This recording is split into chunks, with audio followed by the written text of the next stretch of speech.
Yes, we have an agreement. It has now been typed up. It will be presented by the chairman to the parties.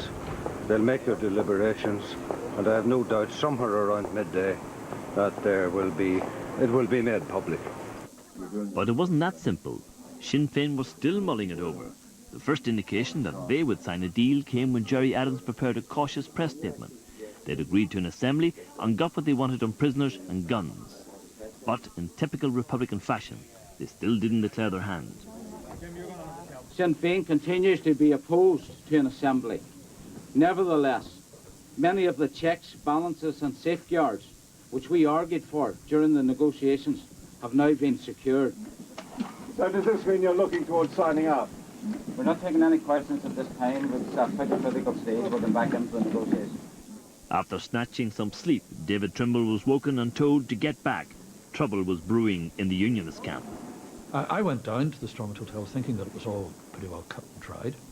I had to come back up before 8 o'clock because a problem had broken out. A war was looming over decommissioning, threatening to split the Unionist Party. When the agreement finally appeared, they debated it for 4 hours. For most of them, it was the first time they learned Sinn Féin had a right to be in a cabinet before decommissioning. The Ulster Unionist Party, their room was very stressed out. It was full of emotion that day in there. They had phoned round for a tea and coffee trolley. We had to go the way that none of the parties would see us because then they would have known there was a small amount of food left. I took the trolley round, knocked on the door, come in, opened the door, went in, and Trimble shouted, "Get out, get out." So we all had to turn and run back out with the trolley, but they had phoned round for the tea and coffee, but he was under a lot of pressure that day. We started off with John Taylor outlining various problems he had with the document. I was still unhappy with aspects of it on the Good Friday, especially the issue of the release of prisoners, and on the issue of decommissioning. I didn't think it was sufficiently clear. Geoffrey Donaldson and David Campbell also indicated they had problems. We faced the prospect of Sinn Féin representatives becoming ministers in the government of Northern Ireland, and that then raised the issue of decommissioning being linked to the holding of ministerial office. So we did tell David Trimble really that we couldn't accept this. He tried to dissuade us otherwise. I was torn between walking out and supporting it, but on balance I came down in favour of supporting it. Alarmed at the delay in the Unionist room, Tony Blair sent his cabinet secretary, Jonathan Powell, down to find out what was going on. The knock on the door every half hour from Tony Blair's chief of staff, wanting to know if we'd reached a decision. That's where the pressure was coming from. The adamant approach of Tony Blair that he could not change the final text of the agreement, that he could not accommodate our concerns on decommissioning. That's where the pressure came from. David Trimble had a rebellion on his hands. With his party divided, there would be little chance of them backing the agreement. His chief whip called in to see him. I saw David standing with his back to me. He was looking out the window. He turned around and his question was, "Jim, have I got problems over there?" I said, "I think you do have problems. There are people over there who are uneasy." The younger members of the party, clearly they were unhappy. And I said, "Do you realise that you may have 9 or 10 of your party officer team in the building?" And I said, "Don't you think it would be a good idea to invite them in and see what they think?" We can't possibly sign with these people.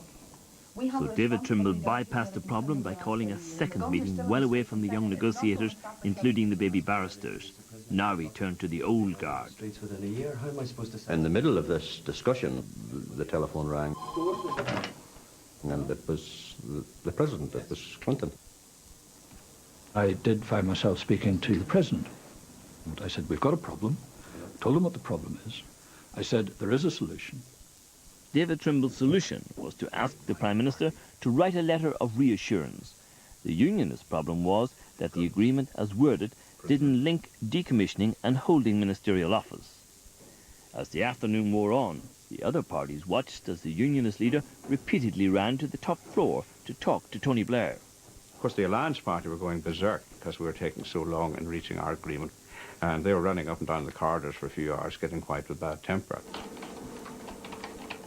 The face-saving piece of paper that would enable David Trimble to persuade his party to sign up was simply a letter written by Tony Blair. It said, with decommissioning schemes coming into play shortly, the process of decommissioning should begin straight away. It meant that, in theory, the Prime Minister would like to see decommissioning. In reality, it was a fudge because it was outside the main agreement, but it provided a security blanket for David Trimble.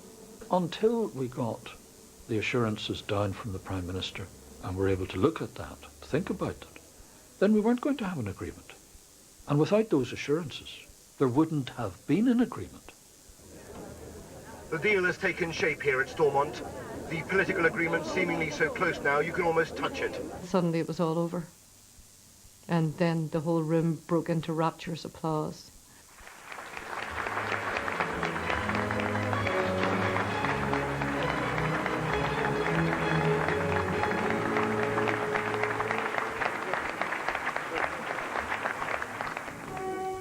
I'm pleased to announce that the two governments and the political parties of Northern Ireland have reached agreement.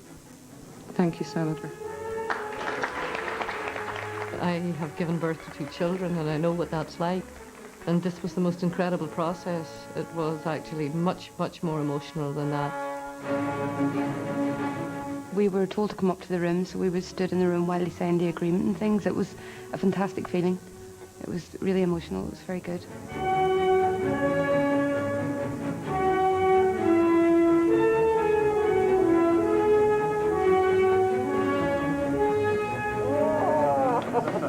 Very difficult week. Very difficult week. Enjoy the break. Take care of yourself. Good afternoon, ladies and gentlemen. At the end, David Trimble was left to make his acceptance speech in the cold. For keeping you waiting. Many of his main players had slipped away. Before the signing, a distraught Jeffrey Donaldson had left. What's that, Jeffrey? He'd walked out of the negotiations after it became clear his party was supporting the deal. On Good Friday, 3 party officers concluded that we could not support the agreement because of its deficiencies in terms of the clear requirements for the paramilitary organisations to decommission their weapons. The decision that I had to take on Good Friday morning was the most difficult political decision I've ever had to make.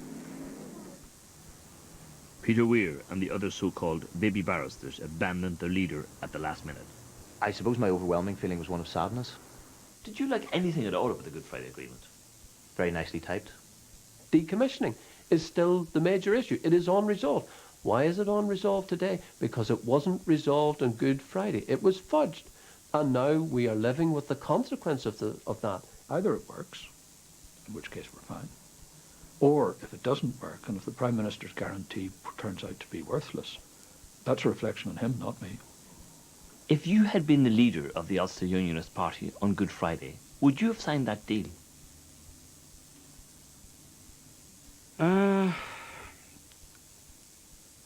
Possibly not. Possibly not.